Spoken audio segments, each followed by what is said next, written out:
The situation is dire.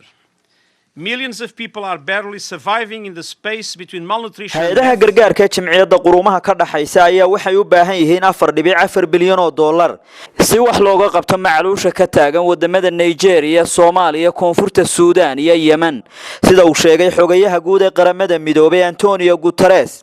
20 milyan oo qof oo ku nool 40 wadan ayaa wajahaya macluul waxaana loo baahan yahay in wax laga qabto masiibada bini'aadanimo. maalintii Isniintiina wadanka Koonfurta Suudaan ayaa waxay ku dhawaaqeen in macluul ay ka taagan tahay qaybo ka tirsan waqooyiga wadankaasi. wadanka Soomaaliya ayaa ilaa sanadkii 2000 waxa macluushii ugu xumayd ay dhacday sanadkii 2011 waqtigaas oo ay geeriyoodeen 260 oo qof. kala bar dadkaasi ayaa waxay ahaayeen caruur ay daadoodu ka yar tahay 5 sano sida ay sheegtay hay'adda cunnada ee qaramada midoobay WFP. hay'adda badbaadada dhallaanka ee qaramada midoobay UNICEF ayaa toddobaadkani waxay sheegtay in 1.4 milyan oo caruur ay nafaqa darro ku hayso wadamada Nigeria, Soomaaliya, Koonfurta Suudaan iyo Yemen kuwaas oo u dhiman karaya cunno yaraanta ka taagan wadamadaasi bilihii ugu dambeeyay. wadanka Soomaaliya macluusha ka taagan ayaa waxa sabab u ah abaaraha dabada dheeraaday iyo colaadaha taaganba halka dalka Yemen dagaalka soconaya ku dhawaadka muddada 2 sano uu sababay in 7.3 milyan oo qof ay si degdeg ah ugu baahan yihiin cunno. waqooyi bari wadanka Nigeria 5.1 milyan oo qof ayaa waxay wajahayaan cunno la'aan. 500,000 oo caruur ah ayaa iyagu waxay la ildaran yihiin xaalad nafaqa darro iyadoo dhulkaasina ay ka soconayaan dagaalada u dhaxeeya ciidamada dawladda iyo kuwa ururka Islaamiga ee Boko Haram